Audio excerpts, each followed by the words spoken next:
ওকে, এগুলো কেটে দিই। Auto margin and wrapping.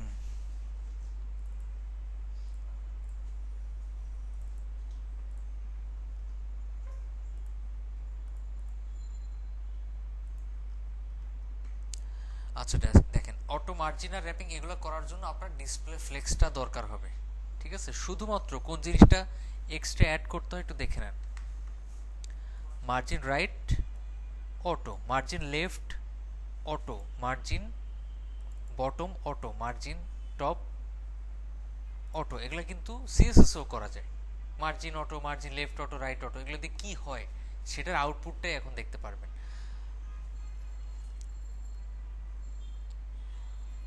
Flakes no rap, নাও না কিন্তু নো, নো র্যাপ এটা দিয়ে কি বুঝে সেটা একটু পরে দেখতে পারবেন।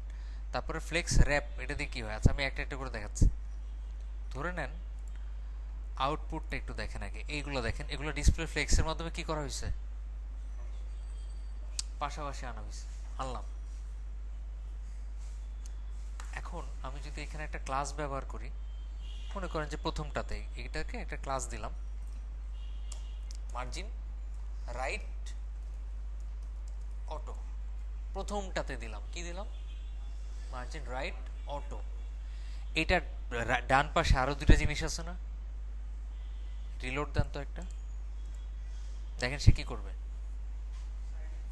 সে তার ডান পাশে যে জিনিসগুলো আছে অটোমেটিক্যালি সেগুলোকে একদম ডানে পাঠিয়ে দিবে।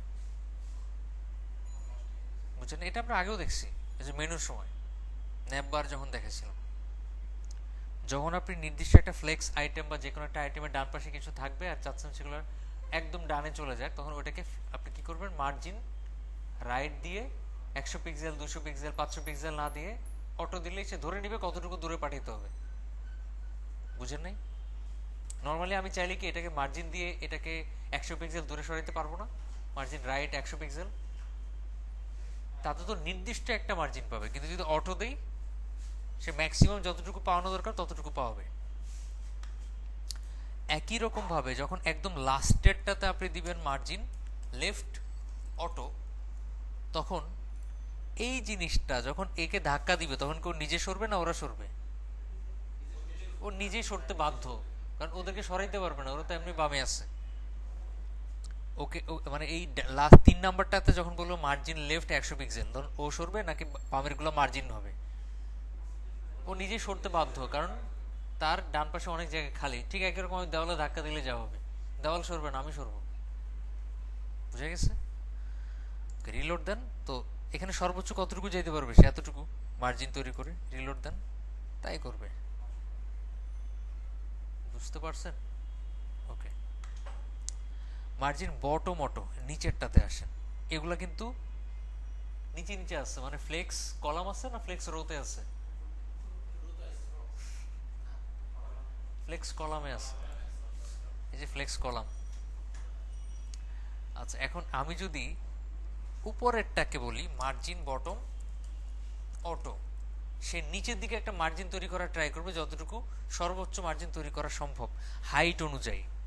একটা রিলোড দেন, দেখেন সে কি করবে, নিচে মার্জিন তৈরি করে সর্বোচ্চ হাইট অনুযায়ী মার্জিন তৈরি করে ফেলবে, মানে একটা গ্যাপ তৈরি করবে। আবার যখন আমি একদম লাস্টেরটাকে মার্জিন টপ অটো করব, সে কি করবে, নিজেই সরে আসবে নিচের দিকে, যেহেতু সে ওদেরকে ধাক্কা দিয়ে সরাইতে পারবে না, নিজেই কি করবে, নিচে সরে আসবে। যতটুকু পরিমাণ হাইট আছে ততটুকু পরিমাণ সে ব্যবহার করে মার্জিন তৈরি করবে, অটোমেটিক যতটুকু পাওয়ানো যায়। বুঝতে কষ্ট হচ্ছে? হচ্ছে? আচ্ছা নিচে আসেন, নো র্যাপ।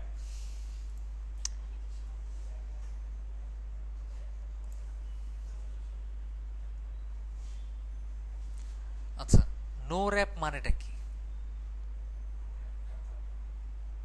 আচ্ছা সহজে বুঝাই আমি। আমি যখন এই যে এইচ লিখতেছি, দেখেন তো আমি কি কোনো এন্টার দিছিলাম দিছিলাম, তাহলে তারা কেন নিচে নামতেছে ভাই?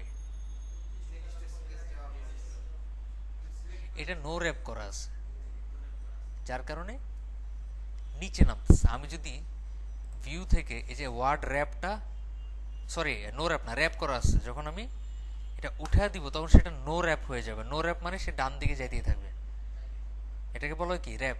হ্যাঁ, নো র্যাপ। আর যখন আমি র্যাপ করব, র্যাপ মানে একটা নির্দিষ্ট বক্সের মধ্যে আটকা ফেলা। র্যাপিং করো না, বিভিন্ন বক্স বলে র্যাপিং করে দেন, মানে কি এটাকে আটকায় ফেলেন, বুঝা গেছে? র্যাপিং মানে একটা নির্দিষ্ট গণ্ডির মধ্যে আটকায় ফেলা। সো এটাকে যখন আমি ভিউ থেকে এই লেখাটাকে র্যাপ করব, তখন সে কি করবে, নিচে নিচে নেমে যাবে, সে ওই জায়গার বাইরে যেতে পারবে না। এটাকে যখন আমি পাশাপাশি রাখবো, সে যত দূর যাবে ডানেই যেতে থাকবে, এটাকে বলা হয় নো র্যাপ। বুঝা গেছে? সেভ দেন। এখানে কয়টা আছে? 1 2 3 4 5 6 7 8 9 10 11 12 13 14 15, অনেকগুলা। এই যে এখান থেকে 2 3 4 5 6 7 8 12 13 14 15টা। এই যে লেখাটা, এটা কি নিচে নিচে নেমে গেছে না? পাশাপাশি থাকা উচিত ছিল, কিন্তু জায়গা তো খালি নাই, তাই না?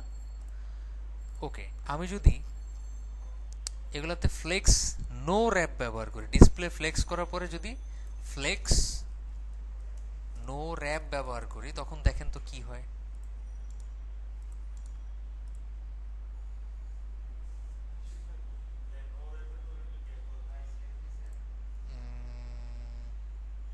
তাই ঠিক আছে তো, যে ফ্লেক্স নো র্যাপ। না ঠিক আছে, ফ্লেক্স নো র্যাপ কাজ করার কথা তো, পার্থক্য কোথায়? আচ্ছা চলবে, সেভ দিলাম। এখন দেখেন ডানে চলে গেছে না? ডানে চলে গেছে তো নাকি?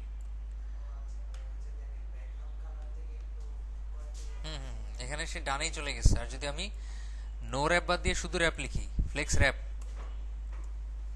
ফ্লেক্স র্যাপ ইউজ করি, এখন একটা রিলোড দেন, কি হবে? র্যাপ মানে কিছু আগে দেখছেন, একটা নির্দিষ্ট গণ্ডির মধ্যে আটকে যাবে, সে এই উইদের বেশি যাইতে পারবে না, সবগুলোকে নিচে নিচে নামাই দিছে। বুঝাইতে পারছি? যখন আপনার দরকার হবে যে না এগুলা ডানেই যাবে, যেতেই থাকবে, তাহলে নো র্যাপ দিবেন। আর যদি চান যে নিচে নিচে নেমে যাবে, তাহলে কি র্যাপ। ডিফল্ট ভাবে কি থাকে?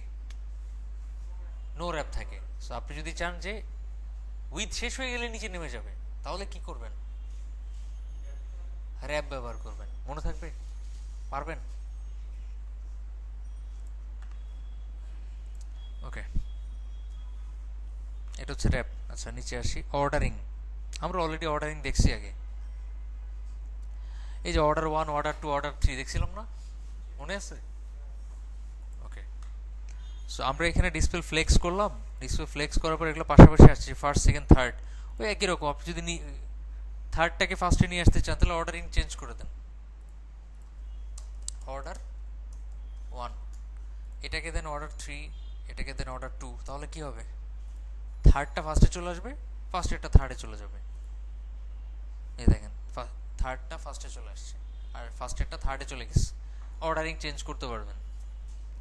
কোনো কনফিউশন আছে?